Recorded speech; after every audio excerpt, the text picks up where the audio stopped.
अस्सलामु अलैकुम वरहमतुल्लाहि वबरकातुह। मोहतरम भाइयों, बुज़ुर्गों, दोस्तों, सबक नंबर 1262 पर एक साहब ने एक कमेंट किया है और उन्होंने मेरे से ये रिक्वेस्ट की है कि मैं उनके कमेंट का जवाब दूं। जिन्होंने कमेंट किया उनका नाम है सुफियान शेख और कमेंट ये किया है, अस्सलामु अलैकुम मौलाना। मौलाना साद साहब का कारोबार क्या है, इस उन्वान पर सबक बनाइए। ये उन्होंने मेरे से रिक्वेस्ट की है। सुफियान शेख साहब, सबसे पहले मेरा आपसे सवाल कि हज़रत जी मौलाना साद साहब से हमारा रिलेशन क्या है, कारोबार के एतबार से है या दावत के एतबार से? जब हमारा उनका ताल्लुक़ दावत के काम के एतबार से है तो हमने ये देखना चाहिए कि दावत के काम के एतबार से वो हम लोगों को क्या तरगीब दे रहे हैं, क्या तलक़ीन कर रहे हैं, या किस तरीक़े की हमारी रहबरी रहनुमाई कर रहे हैं, ये हमारी ज़िम्मेदारी है।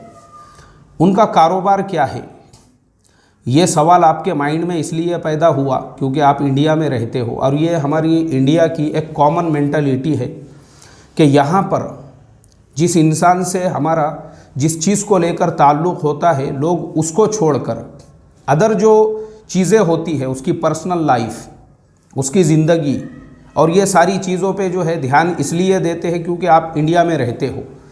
यानी जो मेंढक की सोच होती है ना, जो कुएं का मेंढक होता है, उसकी सोच बहुत महदूद होती है और वो जो नेसेसरी चीज़ें हैं उसको छोड़कर अननेसेसरी चीज़ों पर जो फोकस होता है वो उसी मेंटालिटी से आता है। ये आपका कसूर नहीं है, ये आपकी इंडियन मेंटालिटी का कसूर है। और मैं आपको मिसालें देकर बताता हूँ कि इंडिया की जो मेंटालिटी है उसमें और बाकी दुनिया की जो मेंटालिटी है उसमें ज़मीन आसमान का फ़र्क है। अभी जैसे मिसाल के तौर पर शेख अब्दुर्रहमान अस्सुदैस हरम शरीफ के इमाम हैं, लेकिन उसके साथ में बहुत बड़े ताजिर है। अजीज़िया के अंदर उनका ख़ुद का एक बहुत बड़ा मॉल है, बड़ी बड़ी दुकानें हैं।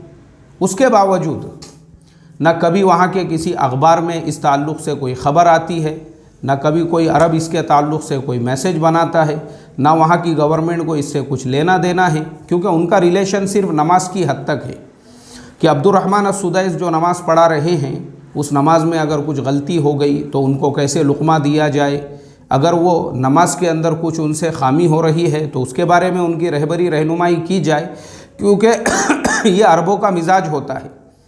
अरब जो है ना इतने प्रैक्टिकल होते हैं, दुनिया में शायद ही अरबों से ज़्यादा कोई जो है straight and forward and practical हो।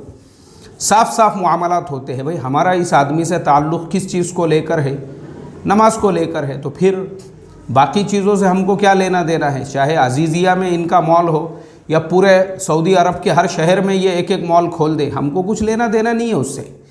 ये अरबों का मिजाज होता है। और हमारा इंडियन मिजाज कैसे होता है कि एक मस्जिद में एक आदमी इमामत कर रहा है, उसने नया शूज़ ले लिया अगर शोरूम से, तो उसके ऊपर भी एक चर्चा का मौजू बन जाता है कि भाई बाटा का शोरूम लेकर आए, ये बाटा का शूज़ लेकर आए इमाम साहब ने।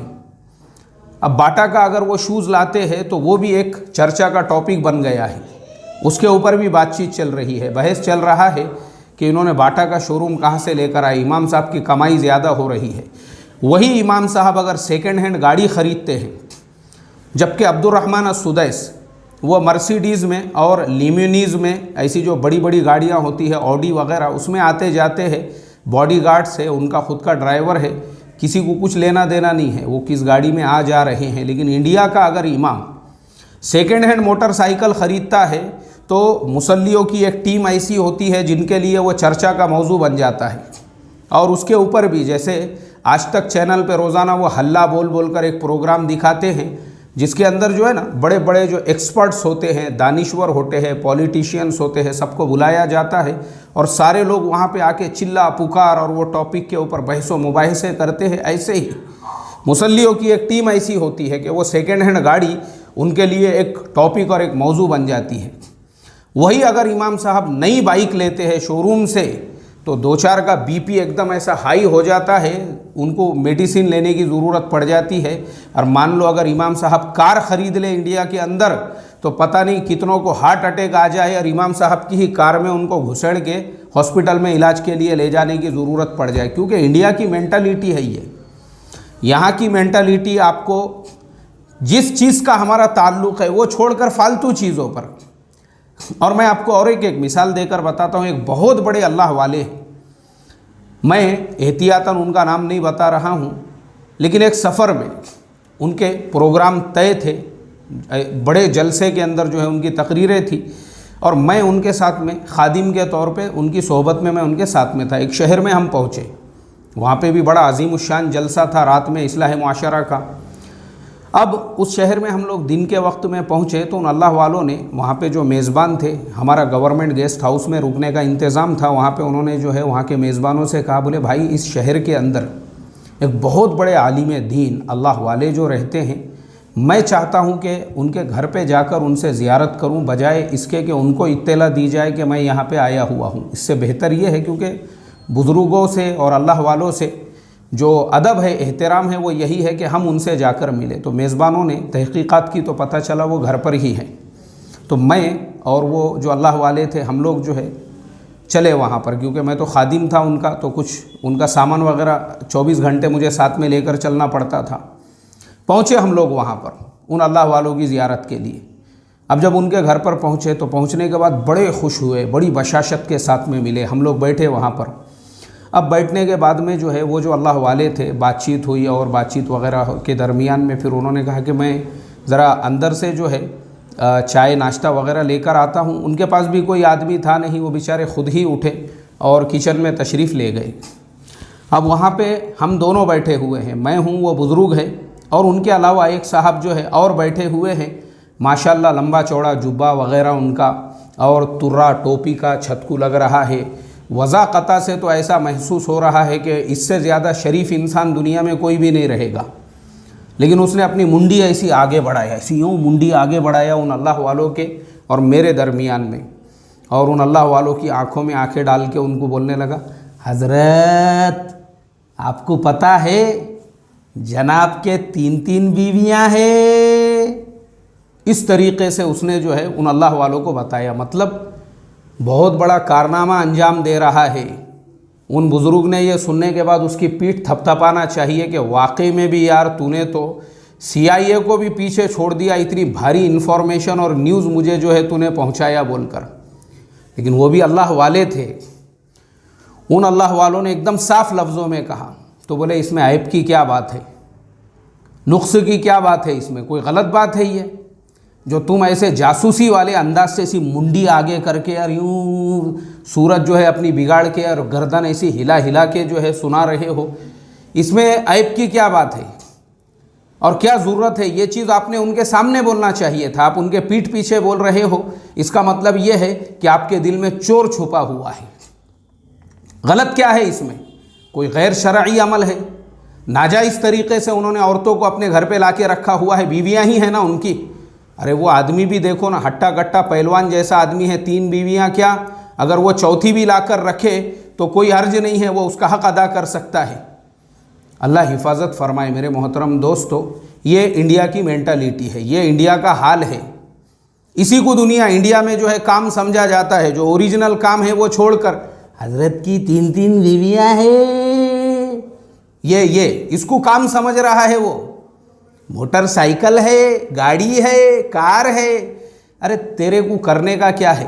तेरा जो उनसे रिलेशन है, जितना ताल्लुक़ है, अरे भाई आप उसके ऊपर फोकस दीजिए ना। आपका उनसे रिलेशन क्या है? हज़रत जी मौलाना साद साहब का कारोबार क्या है? ख़ानदानी रईस है वो, ख़ानदानी करोड़पति है वो। उनके बाप दादा ने इसी तबलीग के लिए, जिस तबलीग के दस्तरखान पे बैठकर तुम बकरे और मुर्गे छिल रहे हो, जिस तबलीग के दस्तरखानों पे बैठ बैठ के तुम्हारी ढेरियाँ ज़मीन को टच कर रही है, जिस तबलीग के तुफ़ैल में तुम जैसों के प्लॉटिंग के धंधे फल और फूल रहे हैं, जिस तबलीग के तुफ़ैल में तुम अपने गाँव के, अपने बस्ती के, अपने मोहल्ले के अकाबिर और ज़िम्मेदार बन के बैठे हुए हो और लोग तुम्हारी बात सुन रहे हैं, जिस तबलीग के तुफ़ैल में तुमने अपनी दुनिया संवारी है, उस तबलीग की जिन्होंने बुनियाद रखी है हज़रत जी मौलाना इलियास साहब रहमतुल्लाह अलैह, जो उन्हीं मौलाना साद साहब के परदादा थे। 700 एकड़ ज़मीन उन्होंने अपनी उसके लिए कुर्बान कर दी। ये पूछे नहीं आपने कि मौलाना साद साहब के दादा परदादा ने अपनी ज़िंदगियाँ उस तबलीग के लिए लगा दिए? आपको उनके कारोबार की फ़िक्र है? आपको उनके ये बात जानने की फ़िक्र है? ख़ानदानी नवाबजादे हैं, वो ख़ानदानी सिद्दीकी ख़ानदान से ताल्लुक़ रखते हैं, ख़ानदानी लोग हैं वो। अल्लाह हिफाजत फरमाए। क्या बराबरी करेंगे उनकी? हक़ है उस इंसान को, हम जो उनके साथ में खड़े हुए हैं और हमारे दिल में जो उनकी अज़मत और इज़्ज़त है वो सिर्फ़ इसलिए नहीं है कि उनको जो है अमीर तय किया गया है या वो दावत के काम के ज़िम्मेदार है, बल्कि इसलिए भी है कि उनके बाप दादाओं की कुर्बानियाँ हमारी नज़रों के सामने हैं। हक़ है उनको ज़िम्मेदार भी बनने का और काम की पूरी ज़िम्मेदारी भी संभालने का, क्योंकि दर्द है उनके दिल में, क्योंकि उनके बाप दादा का शुरू किया हुआ काम है ये। तुम्हारे जैसों को क्या दर्द रहेगा? जब तबलीग में लगे थे तो पैजामे पे 2-2, 3-3 बालिश के पेवंद रहते थे, पीएमटी की बस में बैठने की औकात नहीं थी, खाना खाने की औकात नहीं थी। आज उसी तबलीग के तुफैल में बकरे मुर्गे छील रहे हो, दस्तरखानों पे कुदिया मार रहे हो, मुल्कों के सफ़र हो रहे हैं, तुम्हारा नाम हुआ है उसी तबलीग के तुफैल में। तुम्हारी क्या औकात थी जब तबलीग में लगे थे? तो आज जो कुछ मिला है उसी की बरकत से प्लॉटिंग के, बिल्डिंग के धंधे फल फूल रहे हैं। और आज उन्हीं हज़रत जी मौलाना साद साहब के बारे में आपको सवाल जानना है, उनका कारोबार क्या है? पैर के धूल की बराबरी नहीं कर सकते आप उनकी जो कुर्बानियाँ हैं। ख़ानदानी लोग हैं वो। सिर्फ इतना जुमला मेरा याद रखो, और इसके बाद से ऐसे फालतू जो सवालात है ना, जो काम है वो हमारे ज़िम्मेदार है। हमारा काम इतना ही है, दावत के काम के लाइन से वो जो हमारी क्या रहबरी रहनुमाई करते हैं, हम उस पर फोकस करें। ये चिल्लर लोगों के काम है, ये जो थर्ड क्लास गिरे हुए लोग होते हैं, अनमेच्योर्ड जो लोग होते हैं, जो कुएं के मेंढक होते हैं, वो इस तरीके के सवाल करते हैं। अल्लाह हिफाजत फरमाए। अस्सलामु अलैकुम वरहमतुल्लाहि वबरकातुहू।